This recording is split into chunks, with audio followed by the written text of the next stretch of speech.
নমস্কাৰ এই মুহূৰ্তত জনাইছো অসমৰ প্ৰত্যেকগৰাকী জনসাধাৰণৰ বাবে কেইবাটাও গুৰুত্বপূৰ্ণ খবৰ।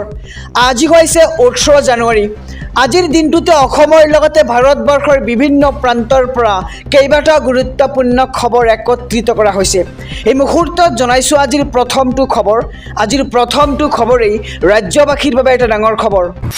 এইবাৰ সিম ইণ্টাৰনেট অবিহনে মোবাইলত চাব পাৰিব ভিডিঅ' টিভি। দেশৰ 19খন চহৰত আৰম্ভ হ'ব direct to mobile technology pilot project. Mobile ব্যৱহাৰকাৰীয়ে সিম কাৰ্ড বা ইণ্টাৰনেট সংযোগ অবিহনে ভিডিঅ' ষ্ট্ৰীম কৰিবলৈ সক্ষম হ'ব। তথ্য আৰু সম্প্ৰচাৰ মন্ত্ৰালয়ে আৰম্ভ কৰিছে পাইলট প্ৰজেক্টৰ কাম। এই ব্যৱস্থাত ব্যৱহাৰ কৰা হ'ব প্ৰচাৰ ভাৰতীৰ নেটৱৰ্ক। ডাইৰেক্ট টু মোবাইল টেকনলজিৰ বিৰোধিতা টেলিকম কোম্পানীসমূহৰ। এই প্ৰজেক্টে টেলিকম কোম্পানীবোৰত ক্ষতি কৰাৰ আশংকা। এই মুহূৰ্তত জনাইছোঁ আজিৰ দ্বিতীয় নম্বৰ খবৰটো। হাৰ কপোৱা জাৰ নামিব এইবাৰ ৰাজ্যত। প্ৰায় 8 ডিগ্ৰী চেলছিয়াছলৈ নিম্নগামী হ'ব পৰাস্তম্ভ। 24 ঘণ্টাৰ ভিতৰত ৰাজ্যৰ ভিন্ন প্ৰান্তত হ'ব শিলাবৃষ্টি।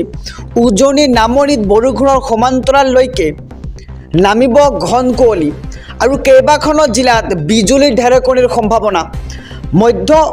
মধ্যমীয়া গতিবেগেৰে আহি আছে ধুমুহা আৰু বৰঝাৰ স্থিত বতৰ বিজ্ঞান কেন্দ্ৰই জাৰি কৰিলে এই সতৰ্কবাণী। এই মুহূৰ্তৰ খবৰ জনাইছোঁ বতৰৰ এটি আপডেট।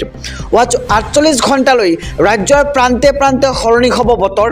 অসমৰ লগতে উত্তৰ পূবৰ আটাইকেইখন ৰাজ্যত নামিব প্ৰচণ্ড শীত আৰু হাৰ কপোৱা জাৰ নামিব এইবাৰ ৰাজ্যত।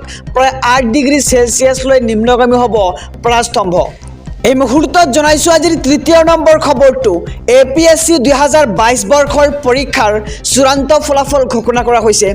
অসম অসামৰিক সেৱাত প্ৰথম স্থান ৰচিকা ইছলামৰ। এই মুহূৰ্তৰ খবৰ জনাইছোঁ যে APSC 2022 বৰ্ষৰ পৰীক্ষাৰ চূড়ান্ত ফলাফল ঘোষণা কৰা হৈছে আৰু ইয়াতে অসম অসামৰিক সেৱাত প্ৰথম স্থান লাভ কৰিবলৈ সক্ষম হৈছে ৰচিকা ইছলাম আৰু দ্বিতীয় স্থানত দীক্ষিত দাস, তৃতীয় স্থানত বিথপী গগৈ আৰু অসম আৰক্ষী সেৱাত উত্তীৰ্ণ হৈছে 65 গৰাকী প্ৰাৰ্থী। APSৰ প্ৰথম স্থানত ৰোহিত চৌধুৰী উত্তীৰ্ণ হৈছে আৰু দ্বিতীয় স্থানত শ্ৰেয়া আগৰৱাল, তৃতীয় স্থানত ভাৰ্গীছ কুমাৰ ডেকা। শ্ৰম বিষয়া পদত উত্তীৰ্ণ 3 গৰাকী প্ৰাৰ্থী। কৰ অধীক্ষক পদত 8 গৰাকী আৰু তাৰ লগতে আবকাৰী অধীক্ষক পদত উত্তীৰ্ণ হৈছে 1 গৰাকী প্ৰাৰ্থী। জিলা পৰিবহণ বিষয়া পদত উত্তীৰ্ণ 1 গৰাকী মহিলা প্ৰাৰ্থী। অসম বিত্ত সেৱাত 20 গৰাকী প্ৰাৰ্থী। খণ্ড উন্নয়ন বিষয়া পদত 45 গৰাকী প্ৰাৰ্থী উত্তীৰ্ণ হৈছে। লগতে সৰ্বমুঠ 913 গৰাকী প্ৰাৰ্থী নিযুক্তিৰ বাবে চৰকাৰলৈ প্ৰেৰণ আয়োগৰ আৰু APSC 2022 বৰ্ষৰ পৰীক্ষাৰ চূড়ান্ত ফলাফল ঘোষণা কৰা হৈছে। আজিৰ চতুৰ্থ নম্বৰ খবৰটো।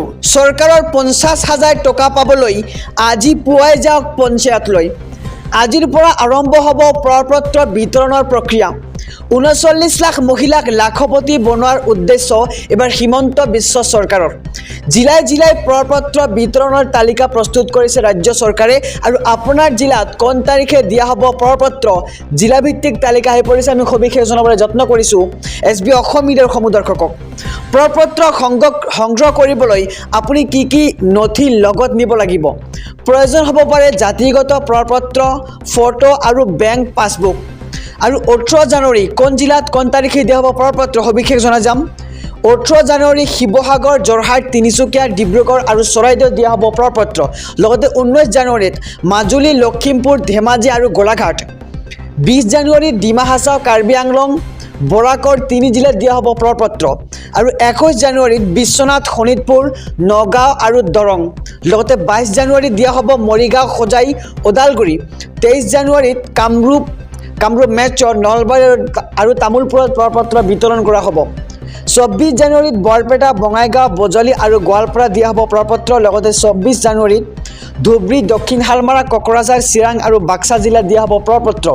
আৰু চৰকাৰৰ 50,000 টকা পাবলৈ আপুনি আজি পুৱাই যাওক পঞ্চায়তলৈ।